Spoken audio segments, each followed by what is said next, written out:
Jangan lupa subscribe, like, and share. Kenapa Ustadz jualan? Kenapa Ustadz tidak pengajian di masjid aja? Ustadz ceramah, masalah dagangan biarlah kami urus. Sebenarnya Ustadz Maspuro sedang menjelaskan salah satu fikih. Karena fikih ini tidak hanya fikih ibadah, ada namanya fikih muamalah. Selama ini yang dijelaskan itu fikih ibadah, sholat sunat, sholat wajib, ada namanya rukun syarat, ada namanya yang membatalkan, ada sholat duha, sholat tahajud, sholat witir, sholat sunat tasbih, sholat sunat hajat.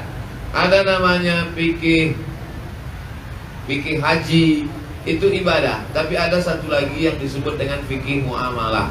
Fikih muamalah adalah terkait tentang hutang piutang, tentang gadai menggadai, tentang baik jual beli, tentang rohan gadai, tentang murabahah permodalan, tentang mudharabah bagi hasil.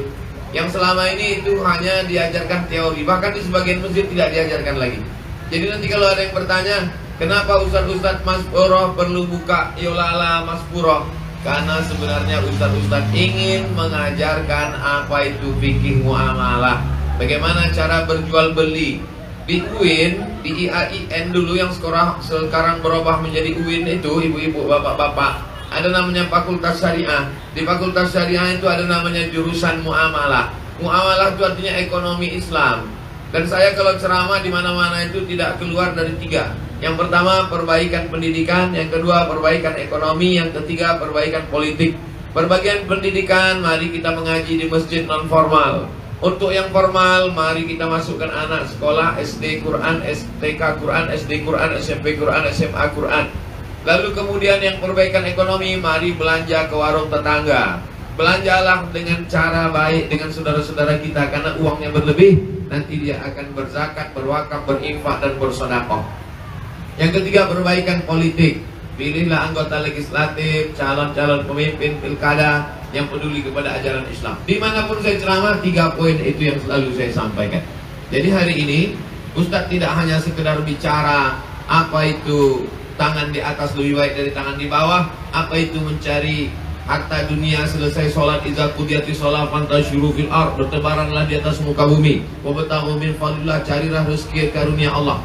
Hari ini ustadz-ustadz di Palembang yang tergabung dalam Maspuro bisa berkata, kalau ada umat jamaah yang bertanya, ustadz yang cuma pengajian aja menjelaskan jual beli, ambil untung, jauhi dari riba. Ustadz yang selama ini hanya ceramah, jangan sampai makan ada lemak babinya, jagalah makananmu, doamu akan dikabulkan Allah. Itu hanya ceramah saja di masjid. Mana buktinya Pak Ustadz? Buktinya datanglah ke Yolala Maspuro. Ini bukti real nyata. Jadi apa yang dilakukan hari ini tidak bertentangan dengan sunnah. Bahkan inilah sunnah itu. Pakai sorban itu sunnah, pakai jenggot itu sunnah, pakai baju jubah putih itu sunnah, pakai gosok gigi siwak itu sunnah. Tapi juga berniaga, berdagang adalah sunnah. Kata Nabi SAW, rezeki yang paling bagus adalah kasbur rajul biyadih, mencari makan dengan tangannya sendiri. Orang kalau tidak punya usaha, dia akan makan dari agamanya. Makanya orang yang zuhud sekalipun, dalam kitab Ar-Risalah Al-Qushairiyah disebutkan tentang seorang yang zuhud, maka mereka punya usaha. Ada namanya Imam Junaid Al-Baghdadi. Imam Junaid Al-Baghdadi orang yang zuhud, tak penting dunia, kerjanya hanya berzikir.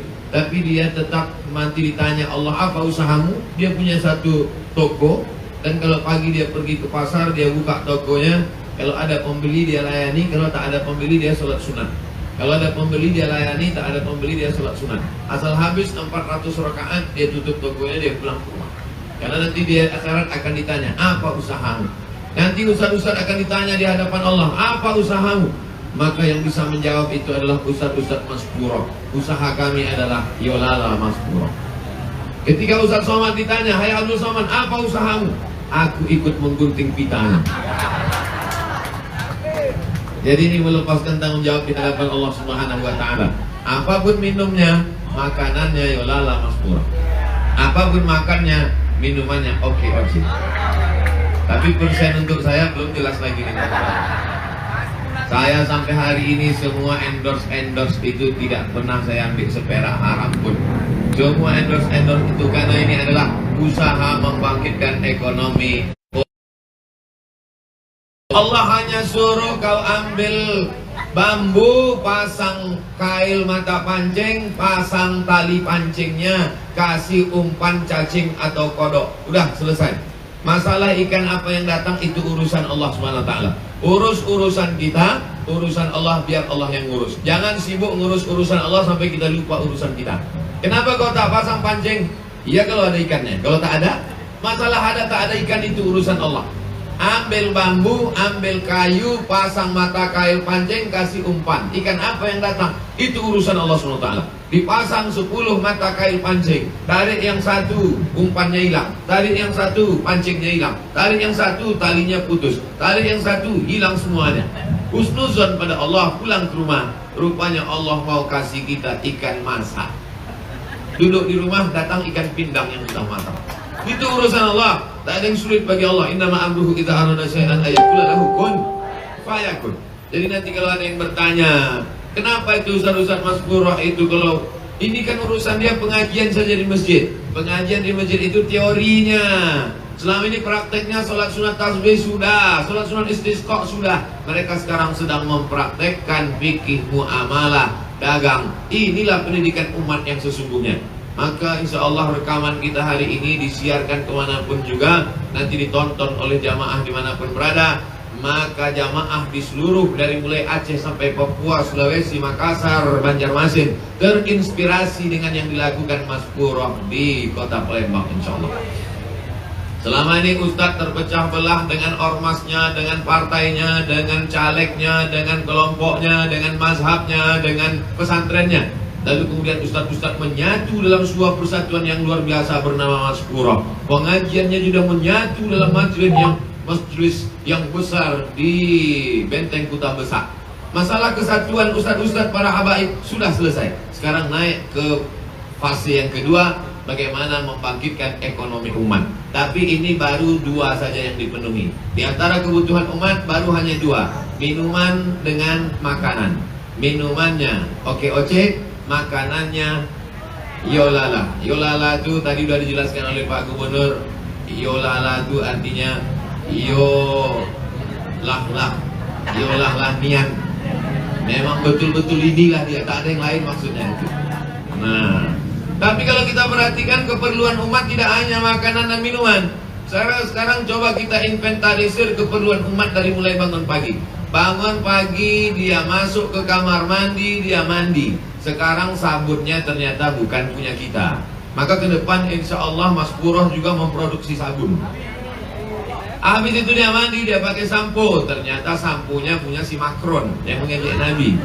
Maka sekarang kalau kata Ustaz, itu jangan pakai lagi sampo Macron dari Prancis. Umat akan bertanya, lalu kami mau pakai batu lagi? Mana sabun? Jadi ketika Allah mengatakan la taqulu ra'ina, jangan kau katakan ra'ina, tapi kemudian Allah kasih alternatif wa qulun zurna.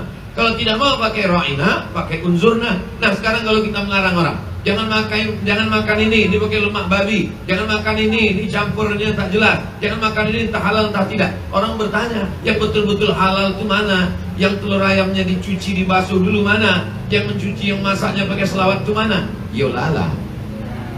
Nah sekarang kalau cerita masalah sampo, habis itu orang dia ambil odol gigi, lalu kemudian jangan pakai ini, odol gigi ini pakai alat pemutih, odol gigi ini pakai sesuatu alat kalau dipakai orang bisa pikun. Lalu kemudian yang halal itu mana? Dari mulai sampo, sabun, odol gigi, sabun cuci piring, sampai kemudian berasnya, sampai kemudian semua keperluan. Jadi sebetulnya ini jangan berpuas hati dulu, walaupun bunga ucapannya sejauh mata memandang. Maka ke depan kita mengharapkan ada produk-produk yang terbaru lagi dari Mas Purah insya Allah 2021, 2022, sehingga seluruh kebutuhan umat dari mulai tadi sepatunya, jangan semua kita pakai produk orang. Sekarang semuanya, sendalnya sendal Jepang, pisaunya pisau Inggris. Oleh itu sebab ini semua yang saya sampaikan ini adalah, ini tidak lain tidak bukan adalah sunnah Rasulullah SAW. Dalam kita baca sejarah umat ini, Islam sampai ke Nusantara. Dulu waktu kita belajar sejarah Islam di SD, Islam sampai ke Nusantara dibawa oleh pedagang. Maka dikritik, mana ada pedagang yang membawa Islam ke Nusantara? Islam dibawa oleh para ulama. Dikritik orang yang datang kemari adalah para pedagang. Sebetulnya dua-duanya benar. Yang mengatakan Islam membawa Islam ke Nusantara adalah ulama, betul. Yang mengatakan bahwa yang membawa Islam ke Nusantara pedagang adalah betul. Bagaimana cara betulnya? Yang membawa Islam ke Nusantara adalah para ulama yang berdagang. Mereka adalah para ulama yang ahli fikih, ahli tafsir, ahli hadis. Tapi juga mereka berdagang, membawa barang-barang dagangan dari Jazirah Arab, dari Tarim Hadramaut, dari Makkah, dari Taif, dari Madinah. Sampailah mereka bergerilya ke Gujarat, India. Dan sebagiannya langsung dari Yaman, sebagiannya dari India. Datang mereka mengislamkan nenek moyang kita. Lalu kemudian akhlak mereka yang baik, jujur dalam timbangan, jual belinya tidak menipu. Itulah yang membuat nenek moyang kita yang waktu itu menyembah batu, menyembah binatang, menyembah pokok kayu, menyembah hantu, menjadi terpukau mereka dengan ajaran Islam. Jadi mereka tidak datang kemari membawa pedang mengancam. Siapa orang Nusantara tidak bersadar, pancung kepalanya, tidak. Tapi melalui hubungan dagang yang luar biasa itulah maka nenek moyang kita bersyahadat asyhadu an la ilaha illallah wa asyhadu anna muhammadan rasulullah. Dari mana kita tahu kalau orang itu jujur, amanah? Dari mana kita tahu bahwa dia orangnya baik? Dari mana kita kalau tidak berhubungan muamalah? Hari ini Yolala Maspuro sedang mengajarkan kita mengulang sejarah balik zaman dulu. Karena ini sudah banyak ditinggalkan oleh para asatidz, para habaib, para ulama. Maka diperlihatkan kembali. Beginilah agaknya. Poin yang pertama, ini ajaran Islam. Poin yang kedua, meningkatkan ekonomi umat. Poin yang ketiga, kenapa ibu-ibu mesti hadir pada acara ini? Karena kunci dari segala sesuatu hari ini adalah ibu-ibu. Dari mulai sales jualan kompor sampai tas kulit, semua melibatkan ibu-ibu. Kalau disampaikan kepada 100 bapak-bapak, itu yang mengingat sampai ke rumah paling tinggal 50. Sampai di rumah yang bisa menceritakannya ulang tinggal 20. Yang didengar oleh orang di rumah tinggal 10. Yang mau mengamalkannya tinggal 5. 100 orang laki-laki sampai ke rumah hanya tinggal 5 saja. Tapi kalau perempuan 100 orang mendengarkannya, dibawanya pulang ke rumah menjadi 200. Karena suaminya ikut dia semua. Didengarkan oleh anaknya menjadi 300. Didengarkan oleh menantunya menjadi 400. Didengarkan oleh cucunya menjadi 500. Walaupun dihadir yang di depan saya ini ada 100 orang, ini akan pulang dan besok akan membawa 500 ke Yolala Maspuro. Percaya tak percaya, mau tak mau, yakin tak yakin, apa yang saya sampaikan ini adalah bukti nyata. Orang politik mencari ibu-ibu, orang sales dagang, asuransi mencari ibu-ibu, pegawai-pegawai bank mencari ibu-ibu, aliran-aliran sesat pun mencari ibu-ibu. Memasarkan gigi palsu, ibu-ibu juga cari. Memasangkan hidung mancung, pipi naik, dagu naik, ibu-ibu juga dicari. Memasangkan sulam bulu mata, ibu-ibu juga. Iklan yang paling banyak di televisi dari pagi sampai petang, dari malam sampai sore, dari mulai tumit retak-retak sampai ketiak hitam, ibu-ibu juga dicari. Oleh sebab itu hari ini, petang ini, ibu-ibu ini bukan sekedar pendengar. Ibu-ibu adalah menjadi agen-agen dari Yolala Maspuro. Takbir. Saya yakin dan percaya bahwa ibu-ibu akan membawa pesan-pesan ini menjadi pemasar, menjadi manajer, menjadi sales, menjadi apapun namanya. Dan ini adalah dalam rangka membangkitkan ekonomi umat, insya Allah. Amin.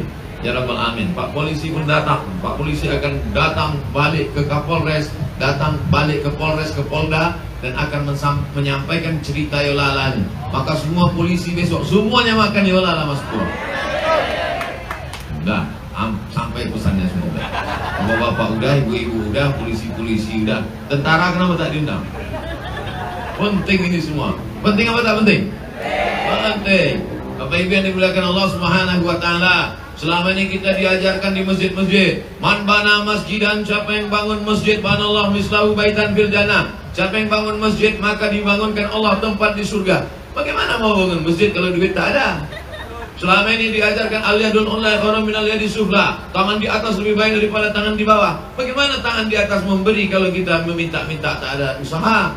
Selama ini diajarkan idza qudiyatis shalah, kalau kamu sudah selesai melaksanakan sholat, fantasiru fil ard, bertebaranlah di atas muka bumi, wabtaghu min fadillah, carilah karunia Allah. Habis selesai sholat, Karunia yang mana mau dicari? Orang PHK, pensiun, dirumahkan, tak ada usaha. Tapi sekarang, jangan heran nanti kalau Ustaz-Ustaz Mas Puro begitu selesai sholat langsung hilang. Berarti dia sudah kembali ke Yolala Mas Puro. Nah ini usaha-usaha ini. Semuanya terkait dengan masalah harta. Ayat yang paling panjang dalam Quran bukan ayat sholat. Ayat yang paling detail dalam Quran bukan tentang ayat puasa. Ayat puasa cukup satu ayat saja. Ya ayyuhalladzina amanu kutiba alaikumusyamu kama kutiba alal ladzina min qablikum la'allakum tattaqun. Tapi ayat yang paling penting, paling panjang dalam Quran, surat Al-Baqarah 282. Ya ayyuhalladzina amanu, hai orang beriman, idza tadayantum bidainin ila ajalin musamman faktubuh. Kalau kamu menjalin transaksi hutang-hutang sampai batas waktu tertentu, tulislah. Ayat yang paling panjang dalam Quran tentang ayat duit. Ayat yang paling detail dalam Al-Quran. Tak ada dalam Quran sholat zuhur 4 rakaat tidak bersuara, sholat maghrib 3 rakaat 2 bersuara, 1 tak bersuara, sholat isya 4 rakaat 2 bersuara, 2 tak bersuara, sholat subuh 2 rakaat bersuara pakai kunut. Tak ada dalam Quran, cukup dalam hadis Nabi. Tapi tentang masalah detail 1/4, 1/3, 1/2, 1/6, 1/8 adalah ayat tentang materi, tentang duit, yaitu ayat tentang warisan. Oleh sebab itu kalau ada orang Islam mengatakan ekonomi tidak penting, maka ekonomilah yang paling penting. Dengan ekonomi politik bisa bangkit, dengan ekonomi masjid bisa dibangun, dengan ekonomi umat menjadi semangat. Kada al-faqru ayyakuna kufran. Hampir saja kefakiran membuat orang menjadi kafir. Antara fakir dan kafir tipis setipis kulit bawang. Maka salah satu usaha adalah membangkitkan ekonomi umat dengan belanja ke Yolala Mas Puro. Dunianya selamat, akhiratnya dapat insya Allah. Kalau kau kejar akhirat, maka dunia akan bersimpuh sujud di bawah tapak kakimu. Tapi kalau dunia yang kau kejar, akhirat pasti melayang. Jadi nanti kalau melihat Yolala Mas Puro, apa sebenarnya yang target dicapai oleh Yolala Mas Puro? Rezeki itu sudah dijamin Allah Subhanahu wa taala. Wa ma min dabbatin fil ardi illa 'ala Allah rizquha. Segala yang melata di atas muka bumi ini sudah dijamin Allah rezekinya. Tapi rezeki yang tidak diusahakan tidak akan mungkin dapat. Karena kita ahlu sunnah wal jamaah, kita berkeyakinan bahwa ada al-kasbu wal ikhtiar, ada usaha. Usaha yang dilakukan hari ini adalah sunnah, karena kita bukan golongan ahlul bid'ah wal dhalalah. Kita adalah ahlu sunnah wal jamaah. Nanti kalau ada orang bertanya, kenapa Mas Puro mesti buka Yolala Mas Puro? Karena disitulah diajarkan fikih muamalah. Kenapa Mas Puro membuka Yolala Mas Puro? Karena disitulah perbedaan antara ahlu sunnah dengan ahlul bid'ah. Kenapa Yolala Mas Puro membuka Yolala Mas Puro? Kenapa mesti dibuka oleh Ustaz Mas Puro? Karena mereka ingin meningkatkan ekonomi umat. Bisa jawab? Jawab. Tak bisa jawab? Dengar rekamannya. Maka insya Allah ini dapat menyelamatkan kita semua dari kefakiran, kemiskinan, sehingga umat ini bangga menjadi seorang muslim, sehingga umat ini terjamin makanannya. Kalau sudah terjamin makanannya, maka doanya dikabulkan Allah. Atib mata'amak takun mustajabat dakwah. Jaga makananmu, maka doamu akan dikabulkan Allah Subhanahu wa taala. Demikian yang dapat saya sampaikan. Terima kasih atas segala perhatian. Mohon maaf atas segala kekhilafan dan kesilapan. Menangkap ikan di Bukit Selasih. Sekian dan terima kasih. Assalamualaikum warahmatullahi wabarakatuh.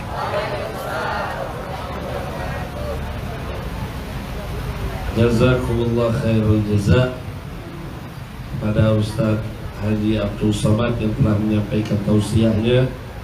Mudah-mudahan bisa memberikan pencerahan dan motivasi bagi kita semua.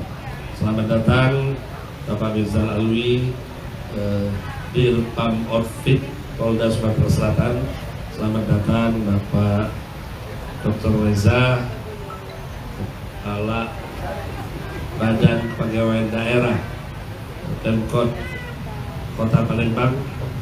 Selamat datang semua tetamu. Ada perwakilan dari Bapak Kakak Kemenak Sumatera Selatan, ada perwakilan dari Dinas Pariwisata, ada perwakilan dari Serikat Pekerja Pertamina, ada perwakilan dari semua. Tidak saya sebutkan satu persatu. Ada perwakilan dari Indralaya, dari Ogan Ilir, Bapak Busroni. Ada perwakilan bahkan dari Jakarta, Ustaz Taqwa. Insya Allah mudah-mudahan ini semua menjadi tanda, mudah-mudahan Yolala insya Allah dijadikan oleh Allah Subhanahu wa taala tempat yang diberkahi, dan mudah-mudahan insya Allah semakin maju. Mudah-mudahan insya Allah akan terus mengembangkan sayapnya agar bisa terbang tinggi ke angkasa insyaallah. Amin ya rabbal alamin. Dan mohon maaf, memang undangan ini bahasanya kalau Abang Solhas ngomong ngari-ngari soda. Mau ngundang dibuat pengumuman, takut nanti malah bikin macet jalan. Dan undang banyak ya, jadi kita terbatas ngundangnya dan memang kita batasi karena takut membludak. Ini mungkin yang bisa kami sampaikan. Dan sebelum kita tutup, kita minta tartibul Fatihah Al-Habib Faris Al-Attas dan dihitam dengan doa penutup oleh Ustaz Nurdin Mansur. Fa'alihi ma'afal ya tafadzalah.